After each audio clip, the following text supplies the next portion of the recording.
Good morning, fellow writers. My kindergartners, we have been working so hard on our writing, on our show and tell, and we have been doing such a great job. So we did our favorite object for show and tell, and then we did our favorite place. So our book already has 2 pages. That's amazing. And friends, today we're going to learn about how to make ourselves and others, our friends, better writers.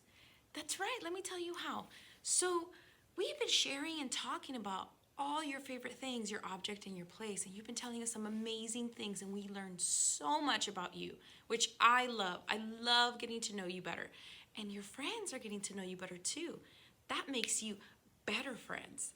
So, one way that you can help your friends because you care about them to feel proud about what they do and to feel great about their writing is to pay them a compliment. Do you know what that word is? Compliment. Let's say it together. Ready? Compliment. Good job.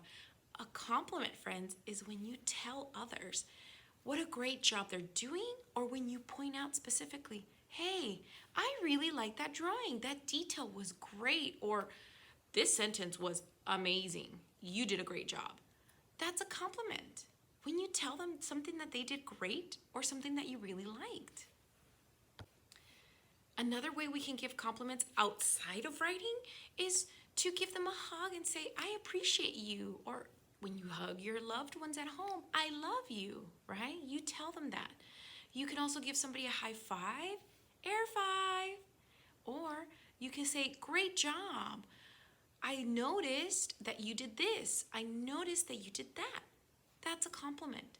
Just like my friends in the room that have been nominated for Wilson Rangers Showing Character, that's a compliment because we have been noticing, we saw what you did, and what you did was great.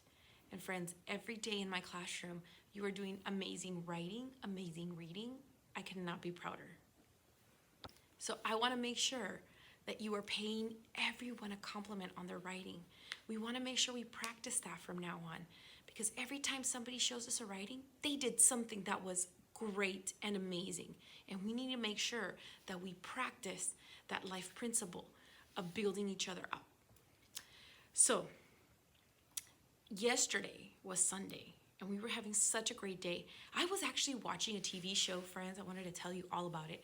It was a show, and it was all about baking.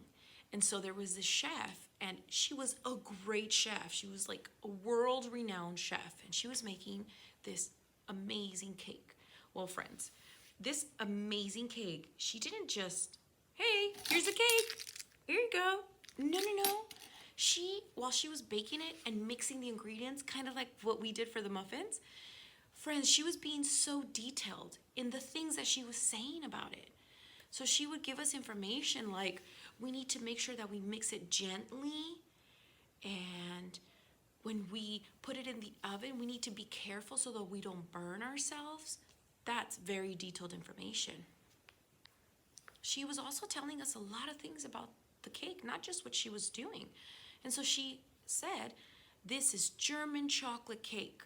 And then she would describe the cake and say, this is going to be sweet and spongy when it comes out of the oven, and it's going to be warm. We have to let it cool by sitting. I was amazed. I loved watching her because she was giving us so many details. I mean, she could have really just said, hi, here's my cake, right? She could have. But that got me thinking, friends. That got me thinking. We could do that with our writing. We could provide more details, and we could give more explanation on what it is that we're writing, and not just say, hi, this is my favorite object. No, we want more because we care about you and we want to know more about you.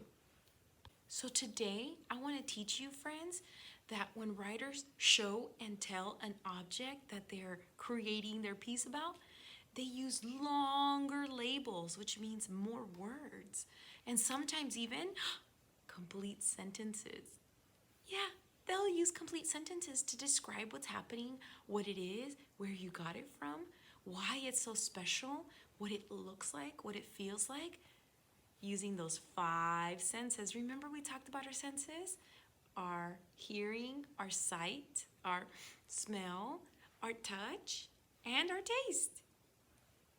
So I want to show you what I mean. We're going to practice my book. We're going to keep going and add another page to my book because my book is a show and tell book about my classroom. Remember we talked about my classroom? Let me go grab my paper. So here's my paper because it's big and I want to show you all how to do it. And so here's my paper. And so friends, what we're going to do is we're going to do a page of my classroom of the tables. So I'm going to show you the tables. Are you ready? Okay, so look at those tables right over there. Do you see them? Okay, so can you describe them to me? All right. Okay. All right, back over here with me. So friends, we're gonna draw a page. We're gonna write and describe those tables that we just saw, okay? So here on my page, what we're gonna do is we're gonna have a blank page and we're gonna think, So I wanna draw what we saw. We saw the tables and we also saw the chairs, okay? So I wanna make sure I leave enough space for the tables and the chairs. So we need to remember, what does a table look like? That's right, so the table has a surface. And then, if you notice, the table has legs. Otherwise, it wouldn't stand, right? It would fall. And so, we are going to put a label on this table. So what label can I put on this table? Do you remember the table? Let me show you again, okay? So what label can I put, friends? That's right, brown. What else? Oh, that was a good one. Smooth, brown. Those are great labels. So I'm going to put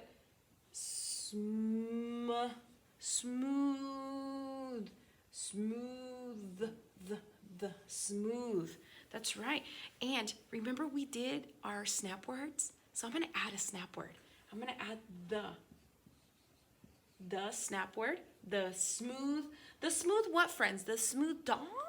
The smooth notebook? No, table, that's right. The smooth table, table, that's right, the smooth table.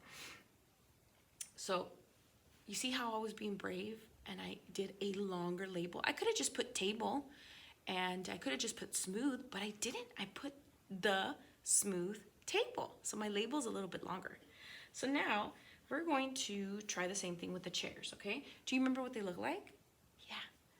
So the chair has the back part so that your back doesn't hurt.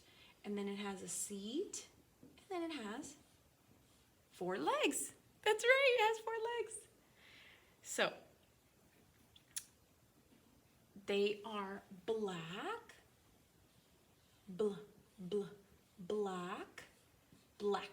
Black. They are black, that's right. They are also very small because they're not for me. They're for kids, right? They're for kindergartners.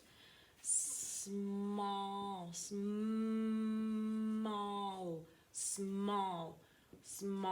That's right. So how can I add some snap words to this to make the label longer? That's right, I can do the, because the means that we're talking about that. The black what? The black dog? The black car? No, the black chair. Chair.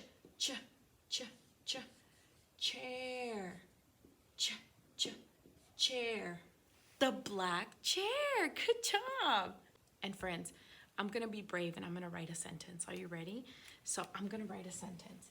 And remember, a good place to start writing your sentences is with the word the. That snap word is going to be very helpful. And I'm going to write a sentence about the table. So what else can I write about the tables? We know they're smooth. What color are they? The brown, the brown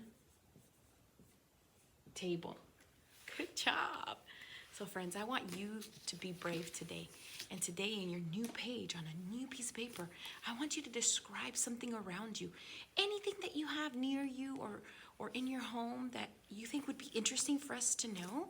because I want to know more about you.